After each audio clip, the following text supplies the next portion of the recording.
Reporter evening breaking. 10ാം class സാമൂഹ്യശാസ്ത്രത്തിൽ ഗവർണറെക്കുറിച്ചുള്ള പാഠ്യഭാഗത്തിന്റെ കരട് തയ്യാറായി. കരട് പുസ്തകം പാഠപുസ്തക സമിതി SCERTക്ക് കൈമാറി. തമിഴ്നാട് ഗവർണർക്കെതിരായ സുപ്രീം കോടതി വിധി പരാമർശിക്കുന്നുണ്ട്. ഗവർണർ അധികാരപരിധി വിട്ടാൽ എന്ത് ചെയ്യും എന്നതിലാണ് കോടതി വിധികൾ ഉദാഹരണമാക്കുന്നത്. ഗവർണറുടെ നിയമനം, അധികാരപരിധി എന്നിവയും പാഠഭാഗത്തിലുണ്ട്. മന്ത്രിസഭാ നിർദ്ദേശങ്ങൾക്കനുസരിച്ച് ഗവർണർ പ്രവർത്തിക്കണമെന്നും പാഠഭാഗത്തിൽ ഉണ്ട്.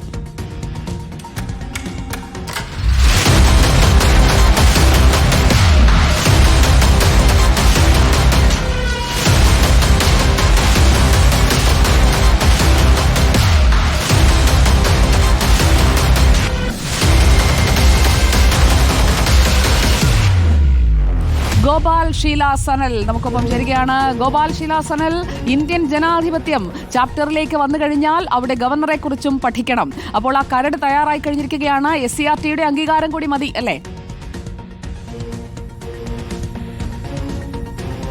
അതെ സുജയ, SCERTയുടെയും കരിക്കുലം കമ്മിറ്റിയുടെയും കൂടി അംഗീകാരം മാത്രം മതി ഇനി സർക്കാരിൻ്റെ പ്രധാനപ്പെട്ട ഒരു സുപ്രധാന തീരുമാനം പ്രാവർത്തികമാകാൻ എന്ന് നമുക്ക് മനസ്സിലാക്കാൻ സാധിക്കുന്നു. ഈ ഘട്ടത്തിൽ നേരത്തെ നമ്മൾ കണ്ടതാണ്, ഭാരതാംബ വിവാദത്തിന് തൊട്ട് പിന്നാലെയാണ് ഈ ഗവർണറുടെ അധികാരങ്ങൾ നിശ്ചയിച്ചുകൊണ്ട് അല്ലെങ്കിൽ അധികാരങ്ങൾ എന്തൊക്കെയാണ് എന്ന കാര്യം വ്യക്തമാക്കുന്ന പാഠ്യപദ്ധതി അല്ലെങ്കിൽ പാഠപുസ്തകത്തിൽ ആ ഭാഗം കൊണ്ടുവരുമെന്ന് വി ശിവൻകുട്ടി വിദ്യാഭ്യാസ മന്ത്രി അറിയിച്ചത്. അത് പ്രാവർത്തികമായിരിക്കുന്നു. അതിൽ ഏറ്റവും പ്രധാനപ്പെട്ട കാര്യം ഗവർണർക്കെതിരായ സുപ്രീം കോടതി വിധികൾ ഈ പാഠപുസ്തകത്തിൽ പരാമർശിക്കും എന്നുള്ളതാണ്. 10ാം ക്ലാസ്സിലെ സാമൂഹ്യശാസ്ത്ര പുസ്തകത്തിന്റെ ഏറ്റവും അവസാന അധ്യായം അത് ഇന്ത്യൻ ജനാധിപത്യത്തെക്കുറിച്ചാണ് പഠിപ്പിക്കുന്നത്. ആ അധ്യായത്തിന്റെ അവസാന 2 പേജുകളിലാണ് എന്തൊക്കെയാണ് ഗവർണറുടെ അധികാരങ്ങൾ, എങ്ങനെയാണ് ഗവർണറുടെ നിയമനം, ഗവർണറുടെ അധികാര പരിധി എന്തൊക്കെയാണ്, എന്തൊക്കെ ചെയ്യാം, എന്തൊക്കെ ചെയ്യാൻ കഴിയില്ല എന്നതടക്കമുള്ള കാര്യങ്ങൾ വിശദീകരിച്ചുകൊണ്ട് പാഠഭാഗങ്ങൾ ഉൾപ്പെടുത്തിയിരിക്കുന്നത്. അതിൽ ഏതൊക്കെ കാര്യങ്ങൾ ഗവർണർ അധികാര പരിധി ലംഘിച്ചാൽ എങ്ങനെയൊക്കെ കൈകാര്യം ചെയ്യാം എന്നുള്ള കാര്യമാണ് ഈ കോടതി വിധികളെ ഉദാഹരിച്ചുകൊണ്ട് പറയുന്നത്. സമീപകാലത്തായി തമിഴ്നാട് ഗവർണർക്കെതിരെ അടക്കം